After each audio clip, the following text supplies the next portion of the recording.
The rain hammered down on the narrow alley between two crumbling buildings. Wraith had ruled financial empires across 12 star systems for over 3 centuries. Yet here he was, collapsed against a dumpster in the filthiest corner of Earth he had ever seen. His disguise flickered and failed. Blue scales rippled across his arms before the hologram reasserted itself, showing human skin once more. The pain in his chest felt like someone was crushing his heart with hot iron. Fade sickness. The doctor on Aurelian Heights had given him 6 months. That was 4 months ago. Wraith coughed and tasted copper. Blood. His blood was worth more than this entire city block. Each drop contained genetic material that pharmaceutical companies would kill for. Yet here it was, mixing with dirty rainwater and garbage that he had come to Earth chasing rumors. Whispers in underground markets spoke of a crystal formation deep in this planet's mantle. Ancient texts suggested it could cure any disease. Wraith had paid billions for the mining permits.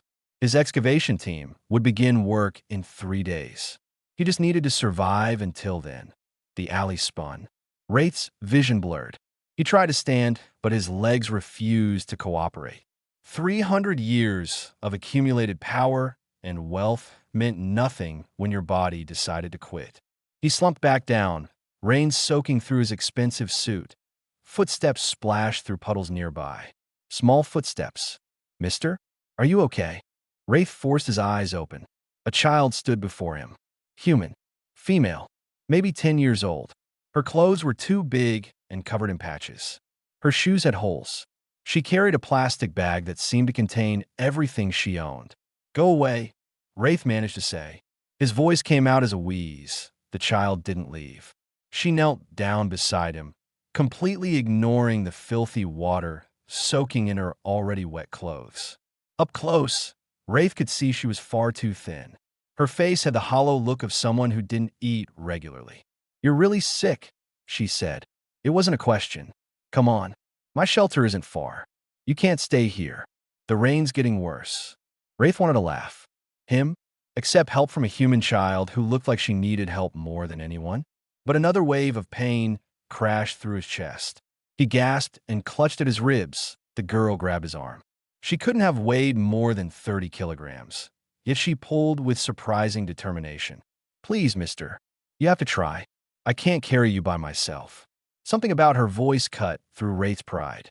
He pushed against the ground and stood, leaning heavily on the child's shoulder. She staggered but didn't complain. Together they shuffled out of the alley. The streets were nearly empty. Smart humans stayed inside during storms like this. The girl guided him through a maze of back roads and forgotten passages. They descended a staircase that led underground. An old subway entrance. The sign above it was so faded Wraith couldn't read it. Inside, the tunnel was dry and surprisingly warm. Someone had strung up old lights that cast a yellow glow. Wraith saw makeshift shelters built from cardboard and plastic sheets. About 20 humans lived down here, from children to elderly. They looked up as the girl led him past. Lily found another one, an old man said. "That's the 3rd this month," a woman added. "Girl's got a gift for finding strays." Lily, so that was her name. She brought him to a corner where she had arranged several flattened boxes as a bed. A thin blanket served as her only covering. She helped Wraith sit down, then disappeared. He leaned back against the cold tunnel wall and closed his eyes. Every breath hurt. Lily returned carrying a dented metal cup filled with water and half of a sandwich wrapped in napkins. "Here, you need to eat something." Wraith stared at the offering. The sandwich looked old. The bread was hard at the edges. But this child was giving him food when she clearly had barely enough for herself. "I don't need your charity," he said. "It's not charity. It's just being nice." Lily pushed the cup into his hands. "Drink, then eat, then rest. You'll feel better in the morning." Wraith drank. The water was lukewarm and tasted slightly metallic, but it soothed his throat. He took the sandwich and ate it slowly. It was dry and bland, but he was hungry enough not to care. Lily sat down next to him and pulled the blanket over both of them. It barely covered her, let alone him. Wraith noticed she was shivering. "Why are you helping me?" he asked. She looked at him with eyes too old for her face. "Because you needed help. That's what people do." They help each other. Not in my experience. Then you've been around the wrong people. She coughed, a wet, rattling sound that concerned him. I'm Lily, by the way. What's your name? Wraith. That's a weird name. You're not from around here, are you? He almost laughed. She had no idea how correct she was. No, I'm not. Well, welcome to our home. It's not much, but it's dry and mostly safe. You can stay as long as you need to get better.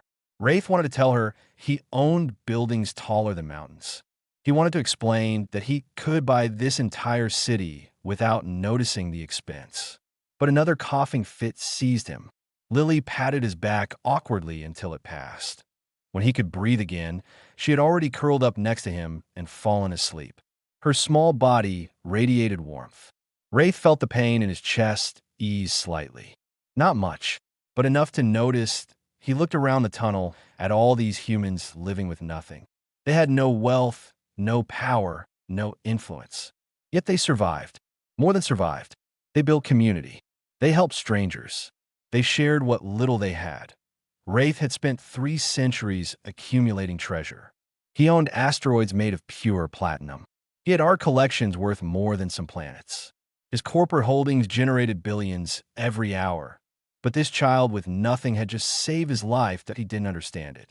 Not yet, but as sleep finally claimed him, warm and safe for the first time in months, Wraith suspected he was about to learn something far more valuable than any treasure he had ever hoarded. 3 days had passed since Lily dragged Wraith out of the rain. He should have left by now. His excavation team was waiting.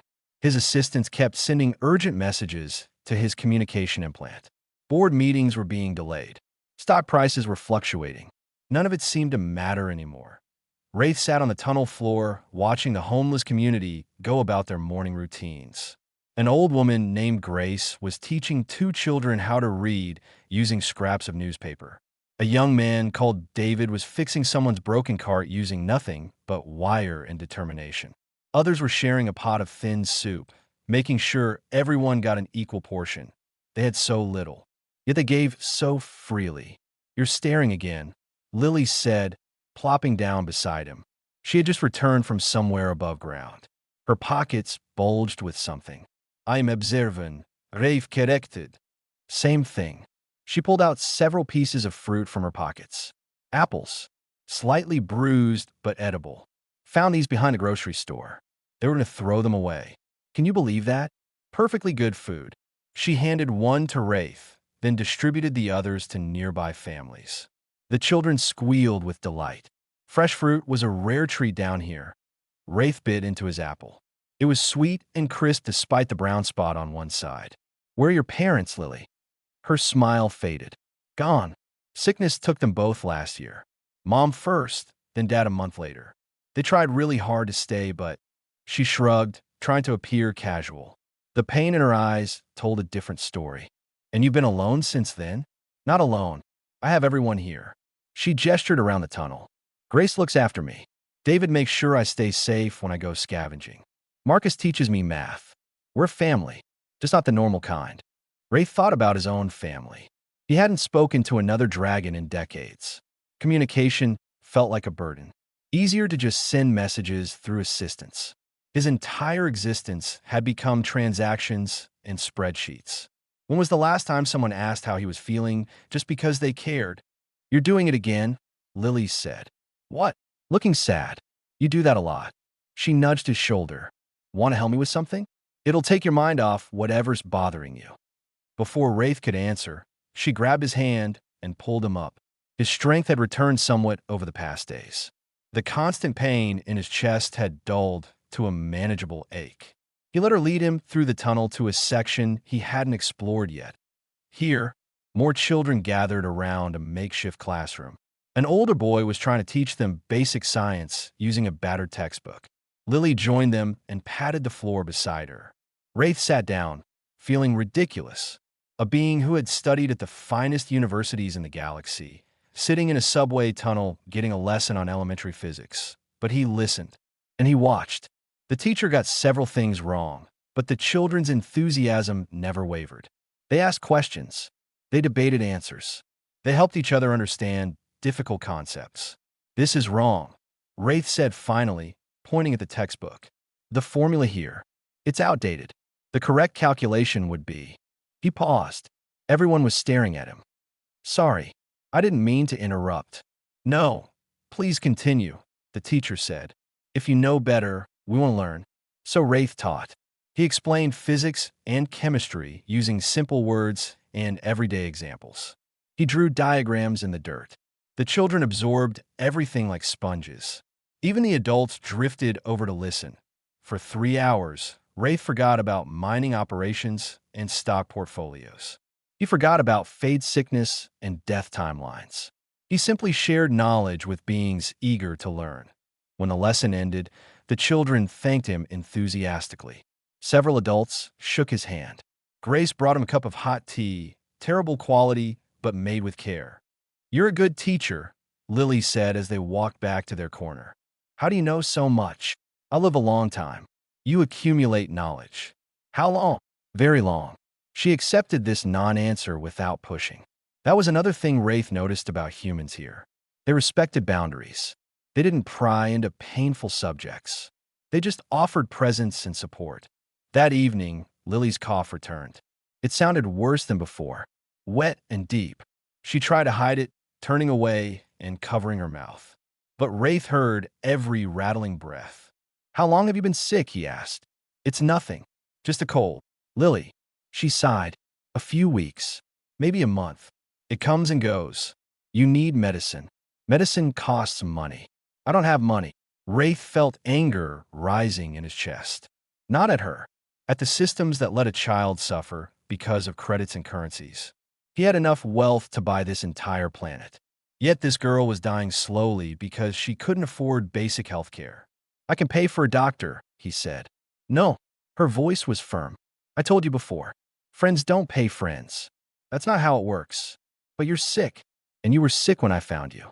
I didn't ask for payment. You don't owe me anything. She coughed again, harder this time.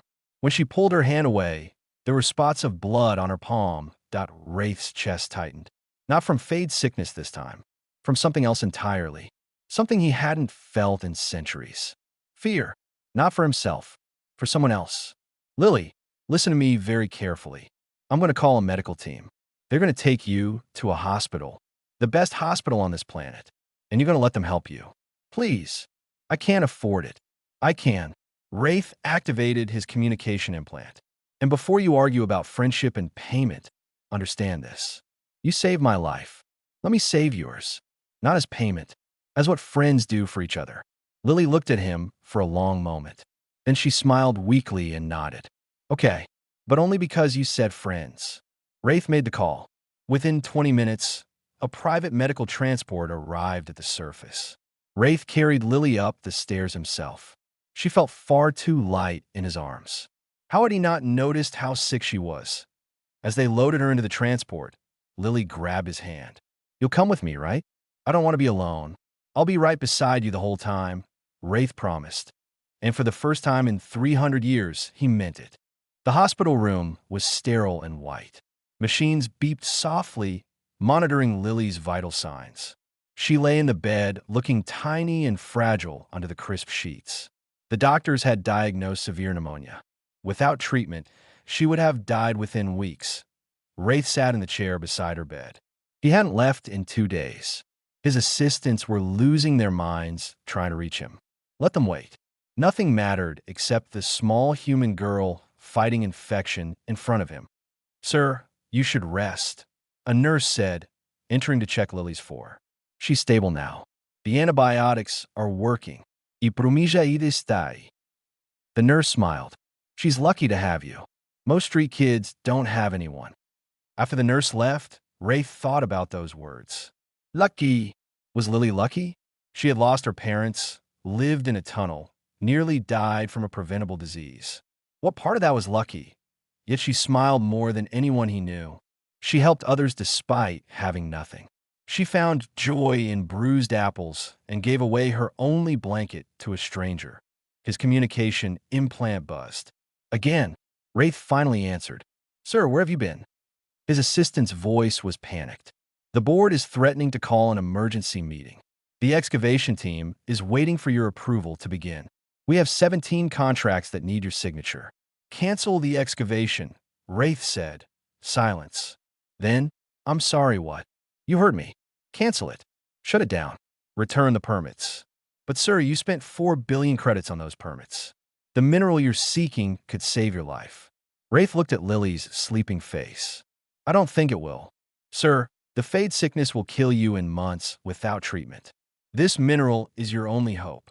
Actually, I think I've already found my cure. I just didn't recognize it.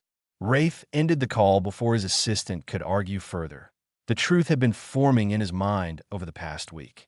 Ever since that first night in the tunnel, his symptoms had improved. Not disappeared, but definitely lessened. The crushing chest pain happened less frequently. His energy levels increased. His thoughts felt clearer. At first, he attributed it to rest. But Wraith knew his own body. He had tracked every symptom of fade sickness for months. The improvement wasn't random. It started exactly when he met Lily. He activated his implant again, this time calling Dr. Sevik, his personal physician on Aurelian Heights. The doctor's face appeared in holographic form. Wraith, thank the stars. I've been trying to reach you. How are your symptoms? Better. Significantly better. Dr. Sevik's expression shifted to confusion. That's impossible. Fade sickness only progresses, never regresses. Unless you found the mineral? No, I found something else. I've been living among humans. Humans. In close proximity. Constant social interaction. Wraith paused. I think it's helping. The doctor's eyes widened. Send me your current bioscan readings. Immediately. Wraith complied. He watched Dr. Sevik's face as the data came through. The doctor's expression changed from skepticism to shock to intense focus. This is remarkable, Dr. Sevik whispered. Your cellular degradation has slowed by 40%. Your hearts are functioning at 70% capacity, up from 52% last month. Wraith, what exactly have you been doing? Sleeping in a subway tunnel, sharing meals with children, teaching physics, caring about someone other than myself. Dr. Sevik was silent for a long moment. I need to review historical medical records. I'll contact you soon. 3 hours later, the doctor called back. His face was pale. I've reviewed 2,000 years of dragon medical history. I found a pattern we've all missed. Dr. Sevik pulled up charts and graphs. Fade sickness primarily affects dragons who live in isolation. Those who hoard wealth alone, who avoid social bonds, who replace relationships with possessions. That describes most elder dragons. Exactly. But there are rare cases of dragons who lived among other species, who formed genuine bonds, who participated in communities. None of them developed fade sickness. We always assumed it was genetic luck. But it's not genetics. Wraith felt his chest tighten. What are you saying? Fade sickness isn't a physical disease. It's loneliness manifesting as physical symptoms. Dragons are not solitary creatures by nature. We convinced ourselves we were. We built cultures around isolation and individual achievement. But our bodies are telling us the truth. We need connection. We need community. We need to care and be cared for. The words hit Wraith like a physical blow. 300 years. 300 years of building walls around himself, replacing friends with employees, choosing gold over companionship. He had done this to himself. So the cure is what you're already doing. Genuine relationships, emotional bonds, being part of something larger than yourself. Dr. Sevik smiled sadly. The irony is brutal. We dragons spend centuries hoarding treasure, and the entire time, the most valuable thing we could possess is free. Connection, love, friendship. Wraith looked at Lily. She had given him all of that without asking for anything in return. A child with nothing had shown him what mattered. I need to make this public, Dr. Sevik said. There are thousands of dragons suffering from fade sickness. They deserve to know the truth. Do it, but be prepared. Most won't believe you. Pride is a powerful thing. After the call ended, Lily stirred. Her eyes opened slowly. She saw Wraith and smiled. You're still here. I promised I would be. How long was I asleep? 2 days. Her eyes went wide. 2 days? Wraith, you need to take care of yourself too. You can't just sit here.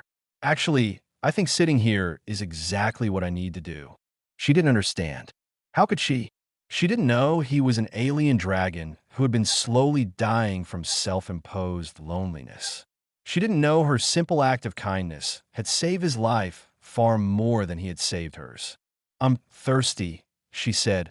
Wraith poured water from the pitcher beside her bed. He helped her drink, supporting her head gently. Such a small act, such a simple moment of care, but it felt more important than any business deal he had ever made. Lily was released from the hospital after a week. Wraith brought her back to the subway tunnel, but this time he didn't leave. He set up a proper living space in one corner, hired contractors to install better lighting and ventilation, brought in medical supplies and proper bedding for everyone. "This is too much," Grace protested, though her eyes were wet with tears as she touched a real mattress for the first time in years. "It's not enough," Wraith replied.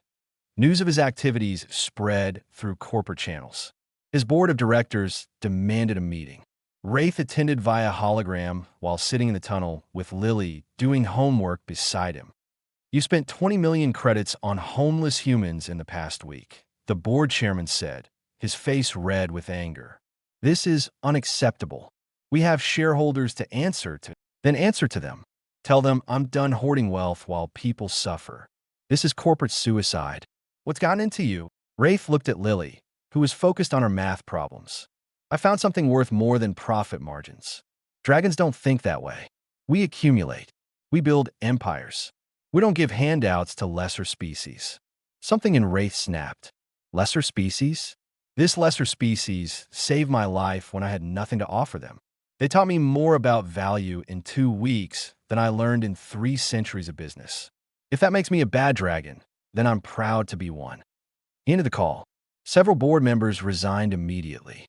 Stock prices for Crimson Scale Industries dropped 12%. Financial analysts called it the biggest self-destruction in corporate history. Wraith couldn't care less that he bought the entire district where the tunnel entrance was located. Not to develop it, to give away. He hired architects to design affordable housing. Real homes with heat and running water and doors that locked. He created a job training center, a medical clinic, a school. David, the young man who fixed carts with wire, became the first employee at the training center. His mechanical skills were extraordinary once given proper tools. Grace started teaching at the school. Her patience and kindness made her a natural educator. Lily watched it all happen with wide eyes. "Why are you doing this?" she asked one evening as they sat on the steps of the new community center. "Because it's right, but you're losing money. I hear people talking. They say you're crazy. Maybe I am." Wraith smiled. "But I'm healthier than I've been in decades. My fade sickness is almost gone." Turns out the cure wasn't a rare mineral. It was this: community, purpose, caring about others. Lily leaned against his shoulder. "I still don't really understand what fade sickness is. It's what happens when beings like me forget how to connect with others. We get so focused on accumulating things that we forget to accumulate relationships. Our bodies literally start shutting down from loneliness. That's really sad." "It is, but it's also fixable. You fixed me, Lily. You showed me what matters." She was quiet for a moment. Then, "Are you going to stay? Or will you leave once you're all better?" The question hit harder than Wraith expected. Would he leave? Return to his old life? He had corporations to run, wealth to manage, a position to maintain in Dragon Society. But the thought of leaving Lily, leaving this community, leaving behind the first real connections he'd made in centuries, it felt like dying all over again. "I'm staying," he said. "If you'll have me." Lily hugged him tight. "You're family now. Family doesn't leave." 2 months later, Dr. Sevic published his findings about fade sickness. The galactic medical community erupted in debate. Traditional dragons called it nonsense. Younger dragons started quietly reaching out to Wraith, asking questions. Then the messages started arriving. Dragons he'd never met, admitting they felt the same emptiness, the same slow death. They asked if what Dr. Sevic said was true. Could community really heal them? Wraith invited them to Earth, not as tourists, as participants. They had to live among the humans, share meals, help build homes, teach classes, actually engage with the community. The first dragon to arrive was a female named SYLTH. She was 200 years old and looked exhausted. Her scales had lost their shine. Her movements were slow and pained. "I'm desperate," she admitted to Wraith. "I'll try anything. This isn't a medical treatment. It's a lifestyle change. You have to actually care about these people. You can't fake it." "I understand." Lily took SYLTH under her wing. She introduced the dragon to everyone in the community, showed her how to help at the food distribution center, taught her human games and customs. Within days, SYLTH was laughing. Actually laughing. "I forgot what this felt like," SYLTH said one evening. "Belonging somewhere. Being part of something." More dragons came. Some stayed. Some left when they realized it required actual emotional work. But those who stayed began to heal. Their symptoms improved. Their scales brightened. Life returned to eyes that had been dead for decades. The Galactic News Networks picked up the story. Dragon Billionaire creates interspecies healing community. Some called it revolutionary. Others called it cult. Wraith ignored all of it. What mattered was the young dragon learning to read with human children. The elder dragon sharing centuries of knowledge at the school. The corporate executive discovering that serving food to the homeless was more fulfilling than closing billion credit deals. Traditional dragon society sent a delegation. 3 ancient dragons appeared at the community center, their faces carved from stone and disapproval. "You're embarrassing our entire species," the lead dragon said. "Dragons do not serve lesser beings. We do not reduce ourselves to this level." Lily stepped forward before Wraith could respond. She was small and young, but she faced the ancient dragons without fear. "My friend Wraith was dying. Your way was killing him. Our way saved him. Maybe your way is what's wrong, not his." The ancient dragons stared at her, then at Wraith, then at the community around them, humans and dragons working together, laughing together, living together. "This is not natural," one said finally. "No," Wraith agreed. "It's better than natural. It's chosen. These bonds aren't from obligation or biology. They're from genuine care. That's stronger than anything nature provides." The delegation left in disgust. But Wraith noticed one of them looking back, something like longing in her ancient eyes. The message arrived at midnight. Official. From the Dragon Council itself. Wraith was being summoned to appear before the elders on Aurelian Heights.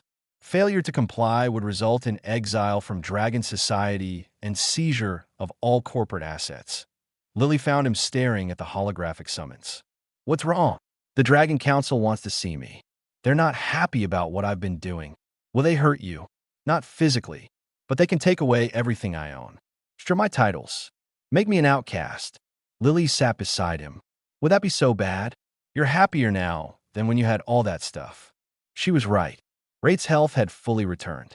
His scales shone brighter than they had in a century. He woke up excited each day, not because of stock reports or acquisition deals, but because of teaching children, building homes, and being part of a real community. "No, it wouldn't be bad," he said, "but I need to face them. If I don't, they'll think I'm running away. Then I'm coming with you." "Lily, this is dragon politics. It could be dangerous. You came to the hospital with me. I'm coming to space with you. That's what friends do." Wraith wanted to argue, but he had learned that when Lily made up her mind, nothing could change it. Besides, having her there might remind him why he made these choices in the first place. They traveled to Aurelian Heights 3 days later. David, Grace, and SYLTH came too. Moral support, they said. Wraith suspected they were also curious to see the famous dragon homeworld. The planet was beautiful and terrible. Crystal spires reached into purple skies. Gardens of precious metals stretched for miles. Every building dripped with wealth, and it was completely empty of joy. Dragons walked alone, spoke in business terms, lived in isolated towers. "It's so quiet," Lily whispered as they made their way to the council hall. "Don't they talk to each other?" "Only when necessary," SYLTH said. Her voice was sad. "I lived here for 150 years. I can count the genuine conversations I had on one hand." The council hall was carved from a single enormous diamond. Inside, 7 ancient dragons sat on thrones of gold and platinum. They looked at Wraith with expressions of cold disapproval. Council leader Morpheus spoke first. "Wraith of Crimson Scale Industries, you stand accused of bringing shame to dragonkind. You have abandoned traditional values. You consort with lesser species. You give away wealth instead of hoarding it. You promote weakness and emotional attachment. How do you plead? Guilty to all charges, Wraith said calmly. And proud of it. Gasps echoed through the hall. Dragons didn't admit fault. They especially didn't express pride in breaking traditions. You mock this council. No, I'm being honest. Everything you said is true. I do value humans. I do share wealth. I do believe emotional connections are strength, not weakness. And I'm healthier because of it. Another council member, an ancient female named Kasura, leaned forward. You claim fade sickness can be cured through emotional bonds. This is unproven pseudoscience. SYLTH stepped forward without permission. I have fade sickness. Stage 4. I was dying. I lived with Wraith community for 2 months. Now I'm healed. My doctors confirmed it.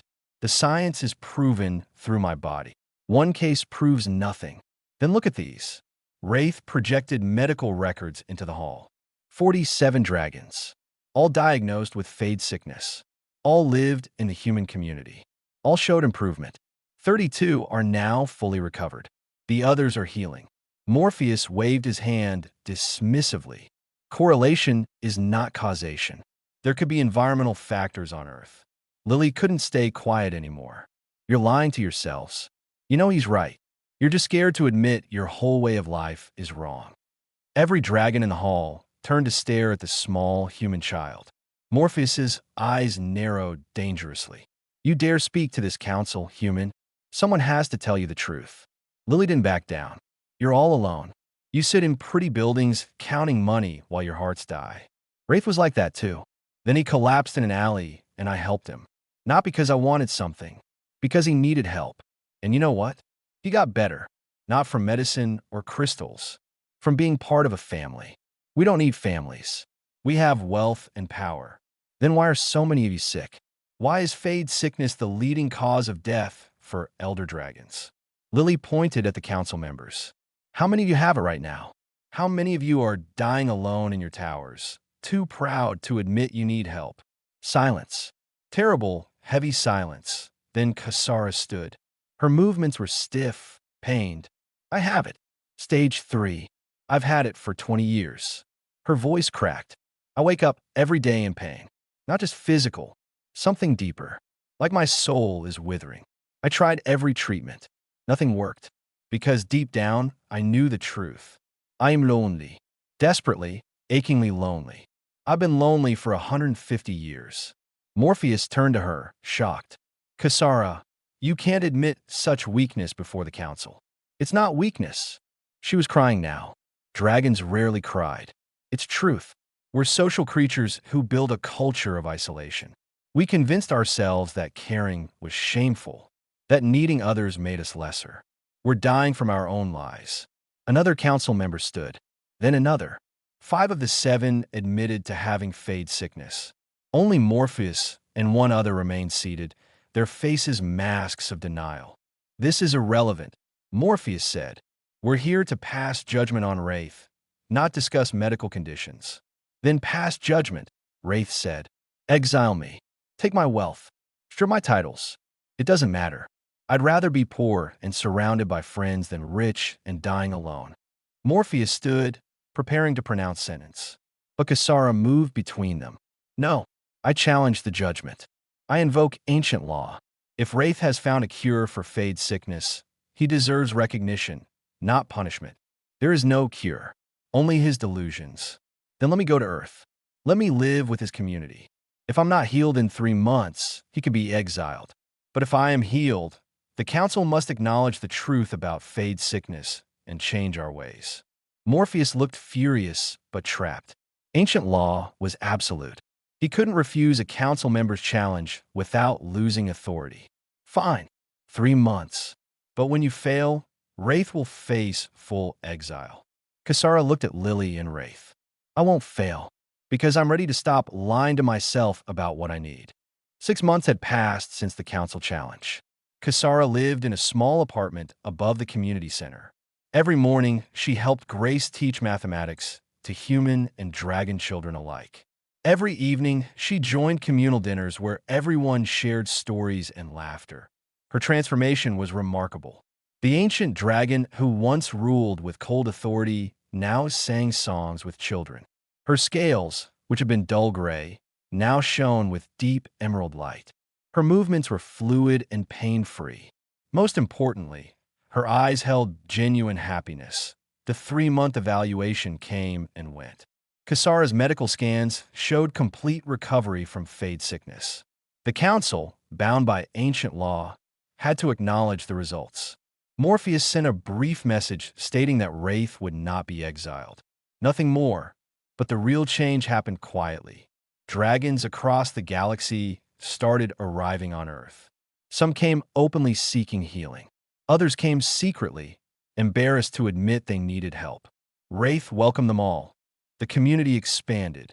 More buildings, more programs, a cultural center where dragons and humans shared their histories, a medical research facility studying the connection between emotional health and physical wellness. Dragon children and human children attended school together, learning that differences made friendship richer, not harder. Lily, now 11 years old, had become something of a celebrity. News networks called her the girl who changed galactic society.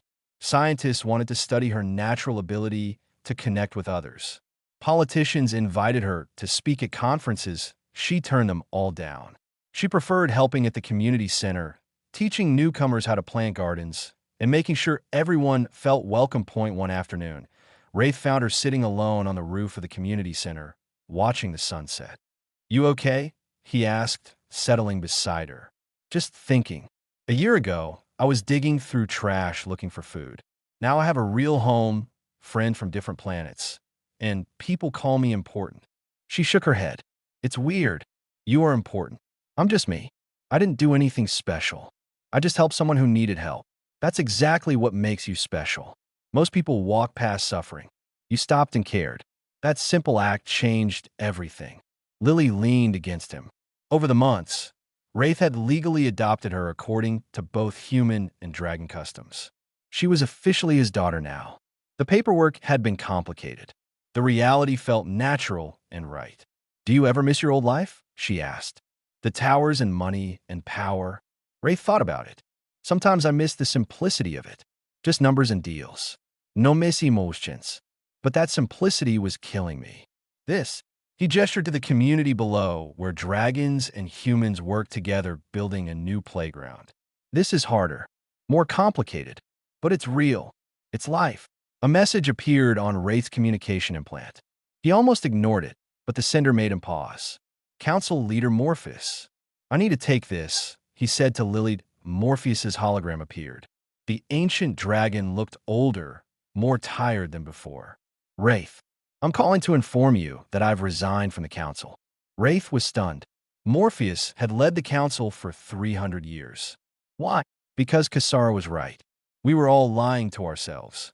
Morpheus's voice was heavy. "I have fade sickness. Advanced stage. I've had it for 40 years. I kept denying it, thinking I was strong enough to push through. But I'm dying, Wraith. The traditional treatments aren't working. Come to Earth. Join the community." "I can't. My pride won't let me." "Then your pride will kill you." Morpheus was silent for a long moment.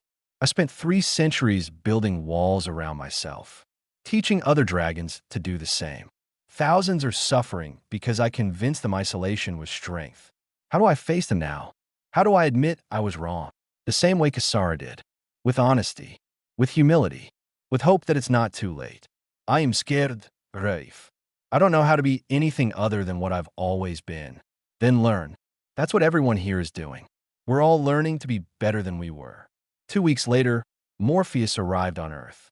He came quietly, without announcement. Lily was the one who met him at the transport station.